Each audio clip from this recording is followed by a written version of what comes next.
السلام عليكم ورحمة الله وبركاته. معكم عوض في فيديو جديد. دي سلسلة جديدة يا جدعان، هنبدأ فيها نتكلم فيها عن أنواع الحمام وميزاتهم مثلا وكل حاجة عن الحمام النوع ده. فالنهاردة هكلمكم عن واحد من أكتر أنواع الحمام اللي بعشقها وقريبة جدا لقلبي، الحمام الهزاز. طبعا بيتميز الحمام الهزاز بشكله زي ما انتم شايفين كده، بيتميز بالديل اللي ورا بتاعه شبه الطاووس كده أو الديك الرومي. بيتميز بالهزة بتاعته اللي هو بيهز رقبته بشكل فظيع ما شاء الله سبحان الله. يعني ممكن لو واحد ما عندوش خبرة في النوع زي ما انتم شايفين كده، اول ما يبص على النوع يقول ده عنده روشة مثلا او عيان طائر عيان او حاجة، بس لا، هو النوع ده بيتميز بالحاجة دي حاجة تميز النوع ده. والهزاز بيسموه بالانجليزي فانتيل. فانتيل يعني دلوقتي ده شايفين سبحان الله، الديل اللي هو شكل الفان اللي هي المروحة اليدوية اللي كانوا بيستخدموها زمان دي، فالديل شكله زي فان تيل كده. وفي انواع واشكال كتيره جدا من الهزاز، ويعني حاجات كتيره. النوع ده اسمه هزاز هندي ديول، هزاز هندي ديول. تمام.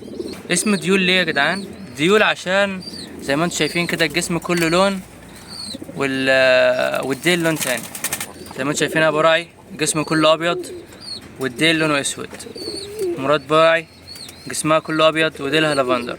طبعا براعي فيه لطشات كده زي ما انتم شايفين، حاجات زي دي كده، دي لطشات، دي حاجه تعيب براعي، دي حاجه تعيب المستوى بتاعه وتقلل من المستوى بتاع براعي.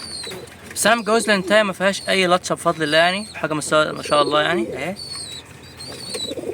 فان شاء الله يعني الانتاج بتاعه غالبا بنسبه كبيره قوي ان شاء الله مش هيكون فيه لطشات دي، ويبقى بالملي ان شاء الله. زي ما قلت لكم براعي ديول، ازاز ديول لونه اسود. تمام. براعي ده ليه قصه خاصه كبيره جدا يعني، ومكانه اعز عندي. شايفين ما شاء الله يعني ما شاء الله. براعي اصلا انا غره من هو عمره يوم، باكله بيدي بنفسي وهو عمره يوم. يعني حصل مشاكل كتيره بس الحمد لله ان هو عايش، يعني ربنا يبارك فيه يا رب، ونشوف انتاجه قريب. هو اول بيض مراته بيضته يعني، الاتنين فقسوا بس للاسف ماتوا، يعني حصل مشاكل كده عشان زي ما انتوا عارفين ان اول بطن دايما او اول عش بيبقى فيها مشاكل عشان ما عندهمش خبره مثلا وحاجات كده كتير يعني.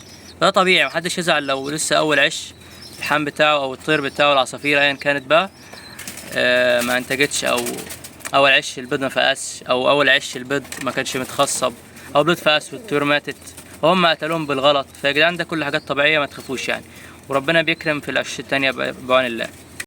عايزكم بس تذكروا الله يا جدعان عشان نكمل ان شاء الله، وتعملوا الاشتراك في القناه وتدوسوا على اللايك وتعملوا كومنتات بالفيديوهات اللي انتوا عايزين نعملها لكم ان شاء الله قدام. دلوقتي هوريكم فرق بين المستويات في اللافندر، قصدي في الهزاز. زي ما انتم شايفين دلوقتي قلت لكم النتايه دي احسن من الدكر ده، عشان الدكر ده اللي عنده لطشات هنا. هوريكم بقى واحد تاني ده احسن منه، يعني برعي شكله احسن منه كمستوى. زي ما انتم شايفين ده يا جدعان، الدكر ده شايفين ده ديول برضه، بس ده برعي احسن منه كمستوى لان الديول كلها لطشات. طبعا الدكر ده فيه مشكله يعني انه كان مضروب وهو صغير وكده، فالريش بتاع راسه لسه بيطلع. بس ده بيتميز بحاجه يا جدعان، الدكر ده ما شاء الله عليه، ده عليه هزه قويه جدا بس مش هيبان دلوقتي، بيبان لما يمشي في الارض. ودلوقتي اصلا يعني شكله مش في مود او حاجه، بس شايفين بس ما شاء الله الهزه وقلبة الراس دي حاجه مميزه جدا.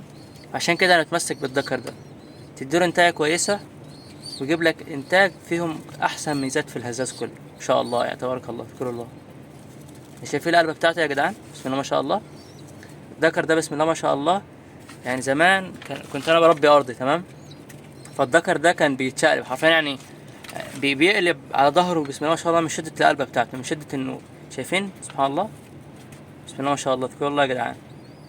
فالدكر ده حاجة مميزة برضه يا جدعان. اي نعم في لطش وعيب، بس العيب ده هيدار لو ادانا انتاج كويسة بدل كويس، وبعد الله يجيب لها انتاج كويس وفي نفس مواصفات الهزة دي، ويبقى احسن من برع بكتير كمان.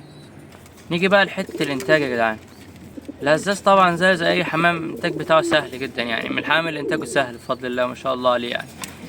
في ناس تيجي تقول لك مثلا امسك الحمام قص الريش، قص ديله مثلا عشان يعرف ينتج كويس، عشان الذكر يقدر يكسر كويس ويخصب كويس، قص ريشتين من هنا وما اعرفش ايه الكلام ده كله يعني. بس انا مش شايف الكلام ده صح، او مش في كل الحالات. بس في الغالب مش هحتاج الحاجه دي. في الغالب ان الذكر يعرف يكسر كويس على النتاية، ده الغالب. ممكن حالات نادرة بقى الذكر يحصل له مشاكل بسبب الديل، بس غالبا ما بيحصلش كده. حسب تجربتي مفيش حاجة بتحصل كده يعني الحمد لله. نيجي بقى لنقطة السعر في الهزاز. سعر الهزاز ما يعتبرش يعني اللي هو غالي قوي ولا رخيص قوي، مش ارخص حاجة ولا يعني ممكن نقول عليه سعر متوسط او تحت المتوسط على حسب المستوى كده يا جدعان، وعلى حسب الطلب عليه وعلى حسب البلد طبعا. يعني في مصر ممكن يعمل له الجزء 500 جنيه 700 800 900 او 1000 جنيه مثلا كده على حسب المستوى. طبعا كهنا مثلا او الخليج عموما ممكن يعمل له مثلا 200 ريال 300 ريال على حسب المستوى على حسب الطلب. السوق دايما بيكون طالع ونازل يا جدعان، تمام. فممكن مرة تلاقي جزء الهزاز مثلا نتكلم عن الخليج مثلا يوصل 500، ده كان زمان، بس دلوقتي سعره بقى رخيص جدا يعني سعره بقى 200 250. طلب عليه مش زي زمان يعني، لان الدنيا بتتطور دايما. مثلا تيجي مثلا سلالة زي الهومر تغطي على الهزاز، فاهمين، تغطي على السلالات التانية، فكل الطلب يبقى على الهومر، مش اي هومر، الهومر مميز، هو الهومر المميز هو اللي بيعدي. بس يا جدعان ده كان فيديو النهارده.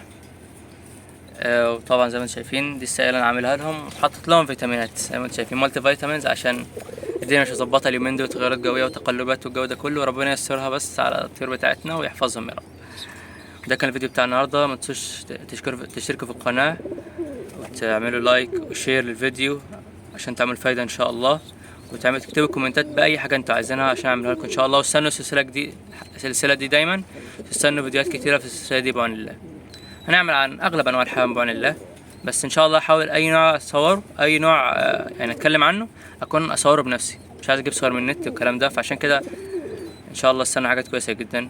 كنت عايز اعمل على الزاجل بس انا ما عنديش زاجل دلوقتي، كان عندي زاجل بس بعته. بس ان شاء الله استنوا فيديوهات قريبه جدا يعني وجامده جدا بعون الله. يلا يا جدعان دعواتكم بالتوفيق يا رب، وربنا يوفقكم فينا جميعا. ومتنسوش تذكروا الله دايما، لما تشوفوا حاجه كويسه تذكروا الله عشان ربنا يديكوا زيها واحسن منها بعون الله. يلا كان معكم عبد الله، يلا سلام.